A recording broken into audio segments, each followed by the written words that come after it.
시설보호 요청 관련한 사항들을 좀 더 명확히 살펴보고 그 개념을 정확하게 해야 됩니다. 어디서부터가 보호돼야 되는 시설인지에 대한 개념을 명확히 해야 되고 그 요청서가 들어온 그 부분이 우리 경찰이 방어하기에 너무 어렵다 그런다면 현재 우리가 가진 이 경력으로 그것을 대응하기 어렵다 그런다면 그 범위를 축소가 가능한 건지 이것도 의논을 해서 그것도 명확하게 문서로 받아둬야 됩니다. 아니면 그거를 전부 녹음을 하든지 그래서 증거를 전부 수집해서 해놔야 되고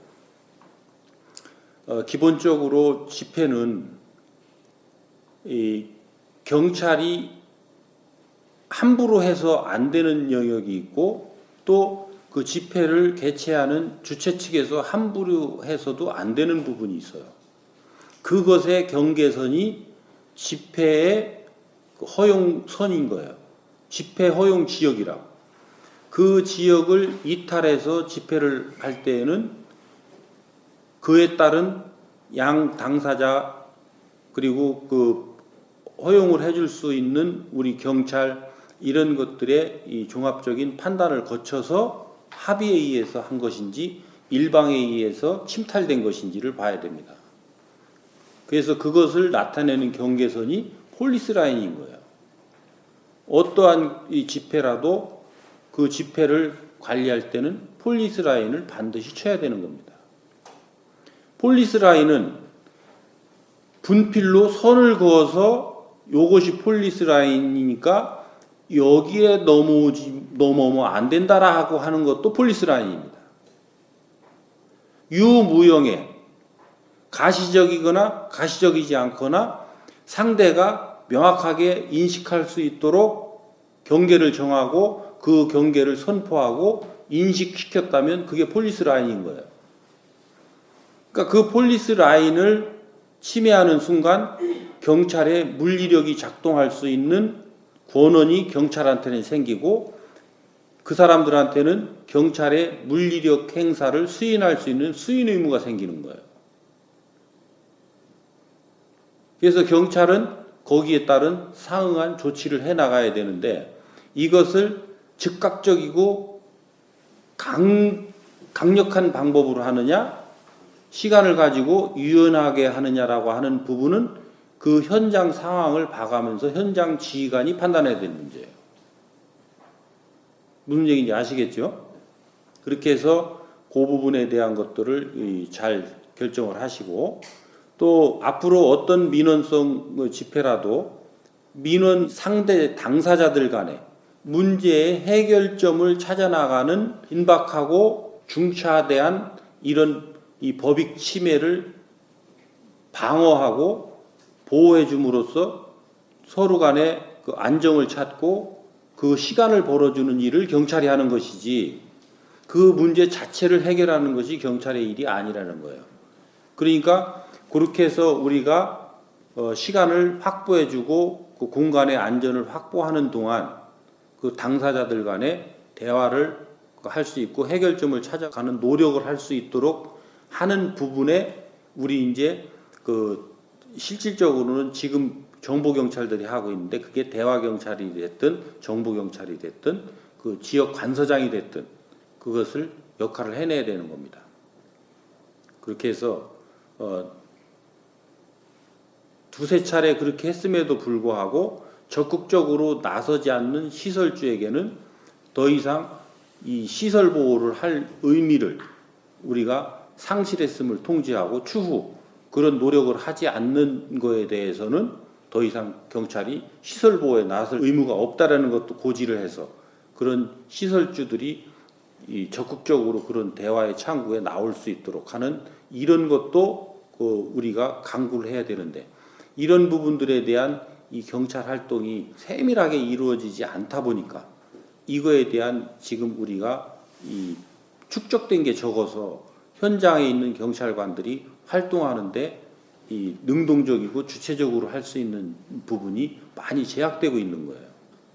그러니까 지금 내가 말씀드린 이런 부분들에 대해서 오늘 오늘인가? 그게? 네, 오늘 집회 관리를 하시고 경비에서도 네. 그런 측면에서 정부하고 잘 의논해서 그 시설주의 시설보호 요청 사항하고 또 그쪽 이 집회를 여는 그 당사자들의 규모 그리고 또 그 사람들의 그 의도 이런 것까지 잘 파악해서 현재의 경력 상태가 적정한지 요것도 판단해서 우리 자체 경력으로 안 되면 이 본청하고도 의논해서 그 지원 경력을 받을 수 있도록 이렇게 하시고 그 시설 보호 요청의 경계가 분명하게 어딘지를 확인해서 그 사람들이 그거를 수인하겠다 한다 하더라도 그것이 명시적으로 공문에 적시되거나 녹음돼 있지 않으면 나중에 가서 딴소리를 합니다.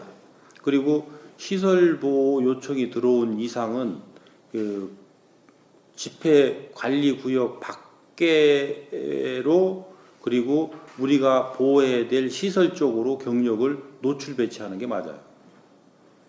그렇게 해서 거기서부터 폴리스 라인을 침탈해 들어오는 그 순간부터는 우리 이제 경력으로 차단을 해서 그 어느 지점인지 그러니까 그 공장의 사적 영역과 공적 영역인 도로와 공장의 경계 지점이 지금 보호 요청을 받은 선인지 아니면 그 안에 공장 지역이라 하더라도 개활지는 그 용인을 하고 건물로 진입해 들어오는 것을 막아달라는 그런 그 요청인지 그것을 분명히 해서 그것도 서면으로 전부 조치를 하란 말이에요. 서면으로 조치를 해서 거기에 상응하게끔 우리 경력이 있어서 집회 그 대상자들을 자극할 것 같으면 우리 경력을 건물 안으로 넣어서 1개 중대 정도는 경력을 안으로 놓고 2개 정도는 약간 비노출되는 밖으로 해서 요거를 조치한다든지 그거는 경찰서장이 판단해서 경력 배치를 하고 운영할 수 있도록 이렇게 하면 될 것 같아요. 그러니까 너무 노출돼서 집회하는 사람들을 자극하는 부분도 잘 이렇게 현장 지휘관이 판단해서 여러 가지 상황을 보면 전조 현상들이 있어요. 전조 현상들. 그 전조 현상들이 없이 다음 행동들이 안 일어나기 때문에 그때 그거에 맞춰서 이렇게 조치를 하고 그쪽도 방어 인력들이 있을 겁니다. 그 회사 자체의 방어 인력.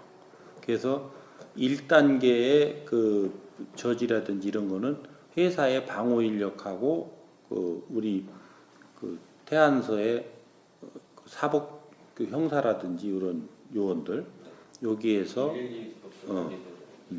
그렇게 해서 그런 부분들을 어떻게 해야 지혜롭게 돼 나가는지에 대한 요것도 우리가 자꾸 그걸 쌓아가야 돼요.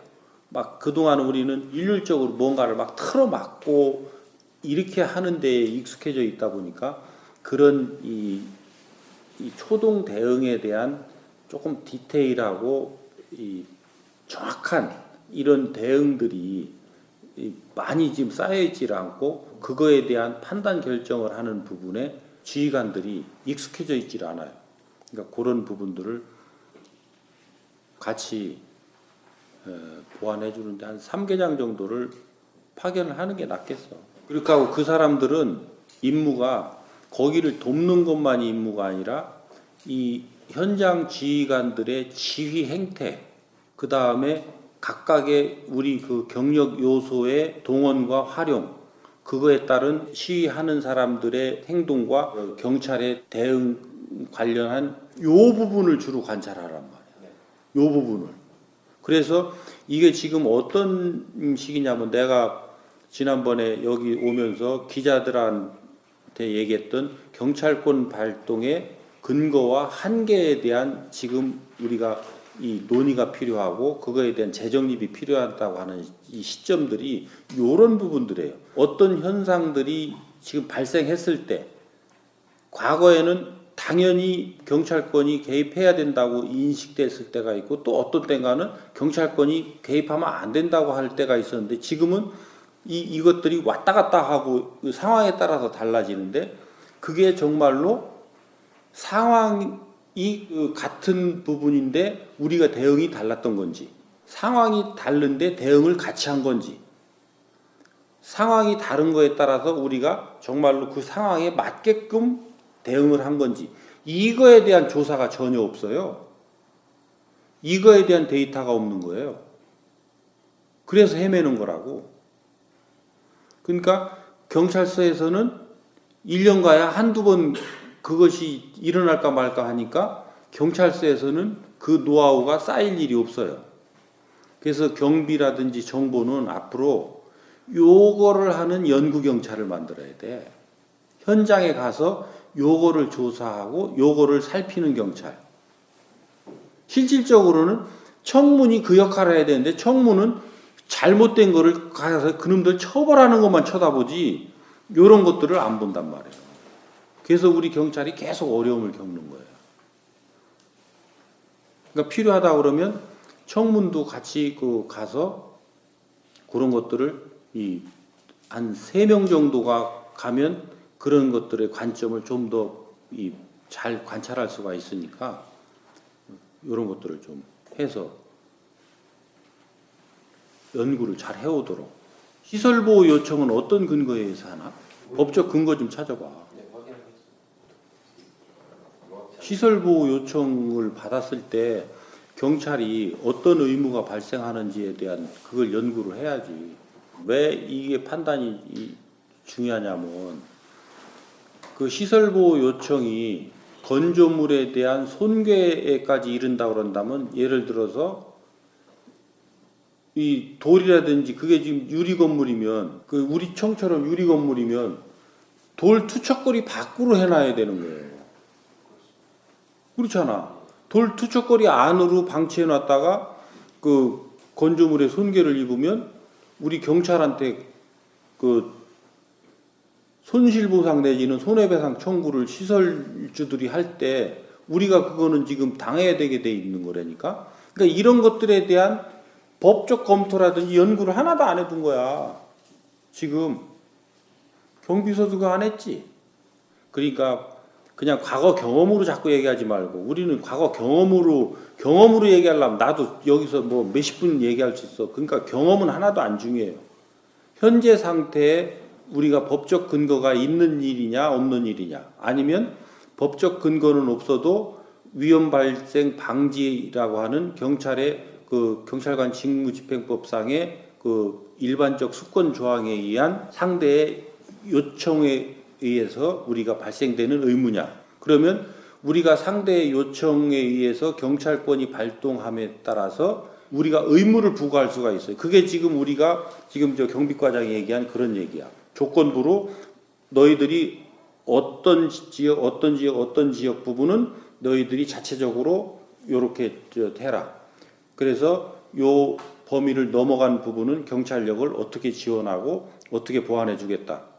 그리고 아까 얘기한 대로 이 지금 우리 경력이라든지 이런 수준으로는 지금 여러분들이 요청한 부분이 그 예를 들어서 건물의 그 손괴 자체까지도 보호해 달라고 한다면 건물 손괴 부분은 막을 방법이 없다. 우리 지금 동원할 수 있는 경력은, 그러니까 우리는 무한정 경력을 자꾸 쏟아 넣는 걸로 해서 그래요. 근데 그렇게 그 경찰력을 발동해 와서 그렇다고. 그러니까 우리는 한정된 자원이라는 거지.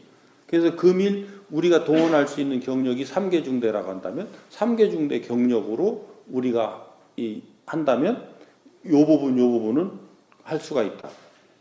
그리고 그 가장 경찰로 와서 중요한 것은 내부로 이 사람들이 침입해 들어가는 이런 것들이기 때문에 우리 경찰은 그 부분은 이런 수단을 통해서 이렇게 하겠다. 이런 부분들이 정확하게 대화가 되고 정확하게 그게 녹음이 돼 있어야 돼. 그래야 나중에 소송이 붙어도 전부 그게 자료로 쓰인다고요. 근데 우리는 이런 부분의 대화를 깜깜이로 하고 있기 때문에 나중에 어떤 일이 벌어지고 나서도 뭔가를 이 데이터가 없어서, 그게 녹음이 데이터거든. 이 데이터를 활용해서 그때 상태의 상황 판단과 상황 조처가 어땠는지를 알아야 되는데 그 자료가 없어서 그냥 요 가장 중요한 요 자료들이 묻히다 보니까 이쪽에서 계속 헤매고 있는 거예요. 무슨 얘기인지 아시겠지? 요 정도 얘기하면 이제 정부하고 경비에서 정리해 나갈 수 있겠지?